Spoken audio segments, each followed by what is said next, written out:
Sketching people can be a lot simpler than you may think. When we focus on the main silhouette and then the shapes we see rather than the details first, we can have a super successful outcome. Let me show you how.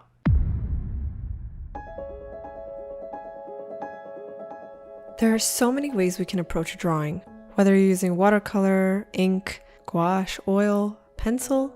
Applying what you see in front of you, especially during urban sketching, to your paper is no easy task. And then drawing people to the mix can feel a bit daunting. But I want to show you that it's not so bad after all. Perhaps you tend to go right away into detail, or maybe you're somebody who thinks about the big picture first. But regardless, in this video, I'd love to share a technique that I really enjoy using to help simplify things. It's personally helped me study figures and drawing people, and I'd love to share in hopes that it'll help you too.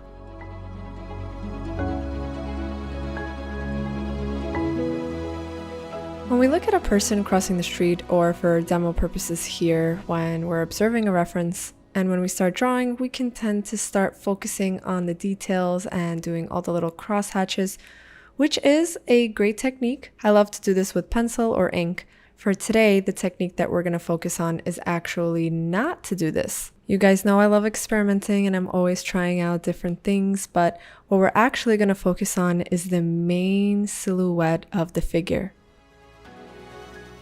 Why, you may ask? Well, we're actually going to train our eye to see the shapes better. I find this simple secret to be super great practice, especially when you're doing studies in your sketchbook. And I also found that it relieves the pressure of the complex thought of drawing a human. Once we got the silhouette, we can then focus on the shadow shapes, which I'll show you as we go on. And to best study this technique, let's discuss our materials that we'll use today.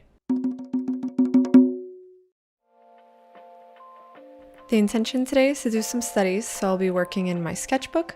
It has mixed media paper and holds paint quite well, which we'll be using gouache today. You can also use watercolor, but I'll be starting off with some black and white. Also have some flat and round brush in 2 different sizes, but we'll definitely be starting off with the bigger brushes first. And I also have some limited colors. We'll try color a little bit throughout the process as well. A cup for water and a place to mix your paint. No matter where you are in your art journey, I highly recommend starting off with some grayscale studies, so I'm going to be mixing the black and white to create a nice gray mid-tone. This way we won't get too overwhelmed with color from start.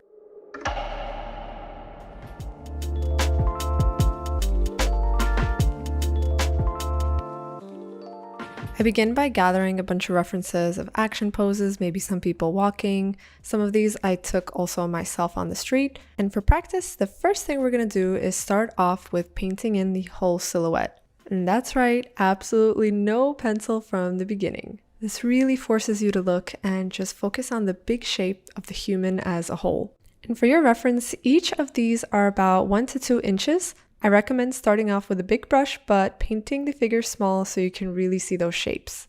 This is going to be our first layer, so as soon as we're done, we're going to let it dry and do our next step.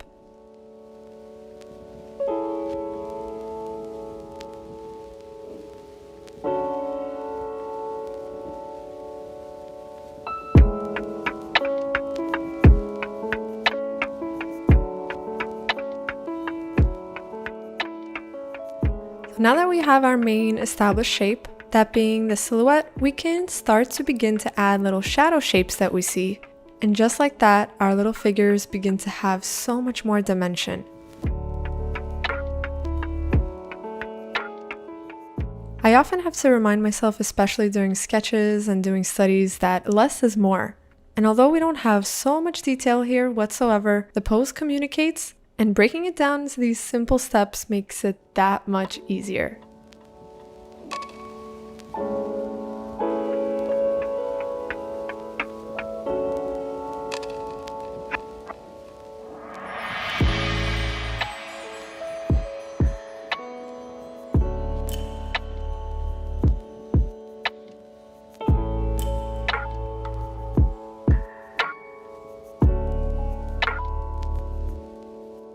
I love using this 2-step process for sketching people and practicing. Our first row is done. I decided to have a little linear composition here, placing everyone in a line. So here's a closer look before we start color.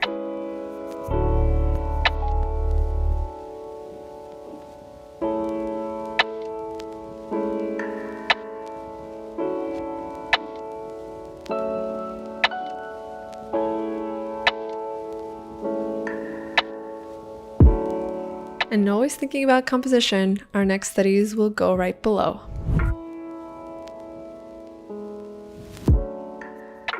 I've been really into limited color palettes lately. If you've seen the last video of the Zorn palette, I found incredible benefits from it and I wish I tried it earlier. So let's try a little bit of a limited color palette for the next sketches. We're going to focus on the same technique, and as we jump in, I want to give a quick shout out to our sponsors, Squarespace. This all-in-one platform is the place where you can build your website.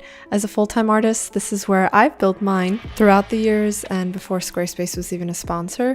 I built my website all on my own with the help of their award-winning templates where you can just drag and drop images and voila, you have a beautiful website. I also manage my shop, and I've also recently launched my secret Patreon shop, which on Squarespace you can password protect it, which is super cool for my patrons to have exclusive access. Give it a try by going to squarespace.com, and when you're ready to launch, go to squarespace.com/JessCarp for 10% off your purchase of a website or domain. Thank you, Squarespace, for being a continuous supporter of the channel.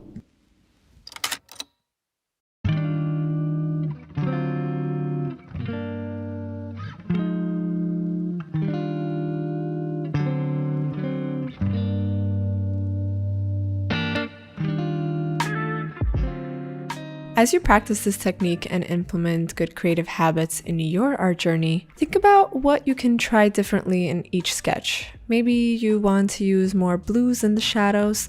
Perhaps you want to add a little bit more saturation in certain areas. Maybe you want to really focus on the big shapes, or simply set an intention to get the right proportion. Whatever that is for you, keep that in mind and try to implement it as you go on. But most importantly for me, I just try to have fun and enjoy the references and things that I'm painting. And with each one, it just develops a nice self-discipline for you and your craft. And why not try some challenging laying down poses while you're at it, huh?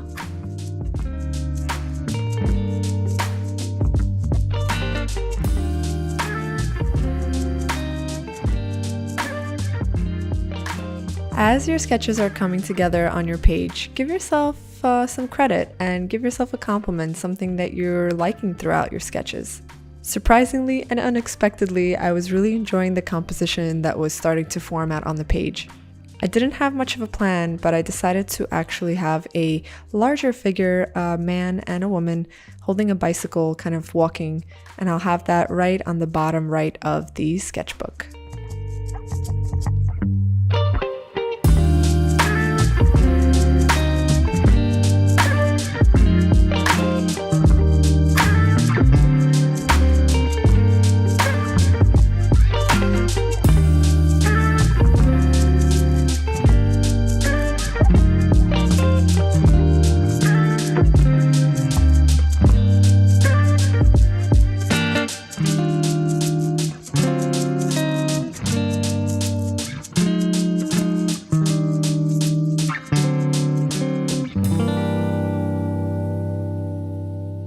I chose to do a relatively limited color palette here, mostly yellows and grays, but as I was layering up the gouache, I was focusing on adding more definition in the little shadow shapes, but still keeping in mind that silhouette. So what I'm going to do is form out the silhouette of the girl here, and then follow up by building in those shadow shapes with each layer.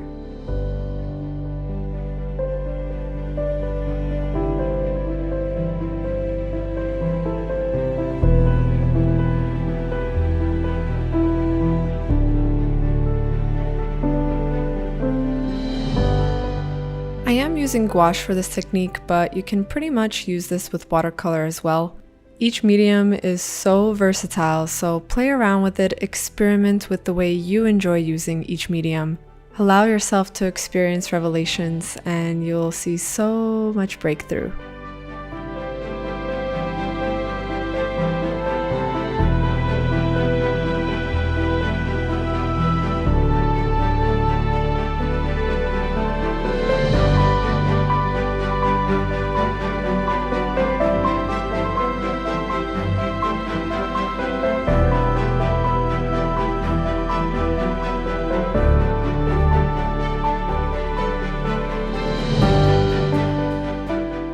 I kept this one in more neutral and brown tones. I definitely had so much fun with these, and I have to say, it really felt great to sketch today. And here's the final result.